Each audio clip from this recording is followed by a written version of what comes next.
community. Welcome back to another Keeping It Real with Dr. Nita podcast. I am your host, Dr. Nita Polite Wilson, C-Suite Trusted Advisor, Board Director, and Diversity, Inclusion, and Belonging Strategy Consultant, helping members of the C-Suite and their teams reframe diversity conversations from difficult to different. It is a pleasure to have back with us for this series of real conversations from the C-Suite, celebrating Juneteenth, Ms. Tish Norman, Adjunct Professor of African American Studies at Kentucky State University, corporate trainer, speaker, and co-author of 7 leadership books. Tish, welcome back to the program. Thank you so much, Dr. Anita. It's good to see you, friend. Yes, and it has been an absolute delight, a pleasure. You have just invigorated these conversations well past my expectations. So we're just going to jump right in to our next topic. So in our last conversation, we ended on how we can make, well, let me backtrack. We can't make anybody do anything. I have a very good girlfriend who is a psychologist, and she says you cannot control other people's their thoughts, their emotions, and their actions. And in our last conversation, we talked about how we can encourage corporations, colleges, people in general to really value the importance of recognizing and celebrating Juneteenth, not just as, a day off that some people may have, not just as a reason to go eat red velvet cake, although that's one of my favorites, but how can we be AI leaders? How can we be authentic and intentional about including this celebration into the corporate calendar? So right now we're going to talk about, in terms of the relevance specifically to Black people, African American folks, how being polished and powerful relates to our resiliency down through the years. Yeah. So that, just to introduce to everyone, Polished and Powerful is a project that's been a long time coming. A very good friend and colleague of mine, Dr. Alex Ellis, and I curated this program really out of a need. We are both cultural critics. We are in the corporate and college space. We're the 3 C's: corporate, college, and church. We're saying, take a moment and think about what it is that you want to reflect and present to the world of who you are in a professional space, in a private space, and all spaces in between. And I've seen the other side, and I'm sure some folk who are watching even right now can understand how they have been treated, included, excluded because of the way that they presented themselves. So yes, you are looking at the leader and the curator and the head cheerleader for the anti-bonnet wearing brigade. Okay, so there's a few things that are coming into mind. First of all, thank you for letting us know that. What did you refer to yourself and Dr. Ellis as? Social critics? Cultural critics. Okay. So that is obviously coming from the mindset of a cultural critic. But now let me play, and I hate to use the word devil's advocate, but that's the role I'm going to step into for just a second. Okay. So on the one hand, you said, do you want to be seen as a success or as a suspect?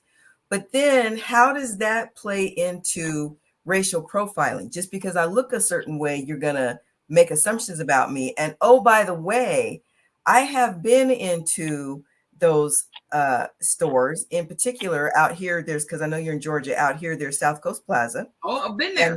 And there's Fashion Island. So Fashion Island is where, and I have gone into Fashion Island looking like I have some sense to make an exchange, and being grilled about why I brought it back. The size isn't right. I said, that's why I'm bringing it back. I ordered this size and I got this size. And I actually had to talk to the head of the women's fashion department, let them know my treatment was unacceptable. So while I hear your point, there's a couple of things in there that I like to unpack. Number one, I hear your point about, do you want to be viewed as a success or suspect? But number two, there's also racial profiling. And even when we look like we have some sense, we're still treated differently. Right. That's my point exactly. So what do you think is going to be your treatment, or even you would being susceptible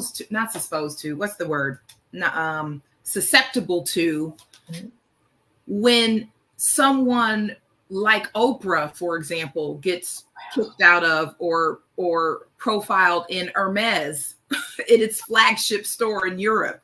True. Because if a person doesn't recognize the richest Black woman in the world or in the United States, right, surely you and I would get profiled at the Beverly Center or Phipps Plaza or South Coast Plaza.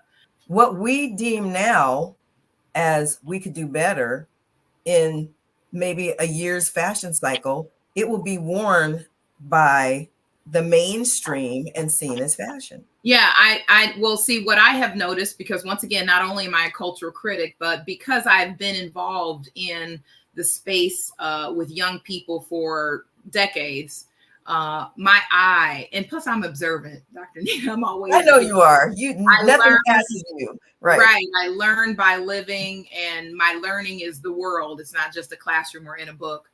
I have noticed that post-COVID, right, in our post-COVID 21st century America that we live in, the athleisure culture has taken over. It has. It is just, there used to be, casual Fridays or free dress Fridays where people could wear a dress down, and look, dress down could have been jeans and a polo.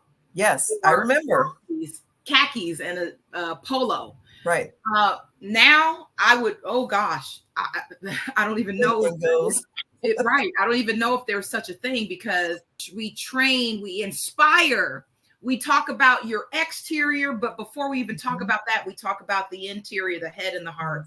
So we introduce these concepts in a way that the audience, that first gen, that future business leaders, the people who are going to be in these companies and organizations that you and I will support, know that customer service is not just from the mouth, but it's a mindset and it's your public presentation. So poised and polished is in alignment, Dr. Nita. It's in alignment with who we are as a dignified people that had to dress and make a cognizant choice of how we're going to show up in public spaces, because that would be how far we could advance a relationship, an opportunity, an educational pursuit, or whatever it is that would advance us and move toward the Black liberation movement that our ancestors fought so hard for. If you would like to hear this podcast again, by now, drnita.com, spell out the word doctor.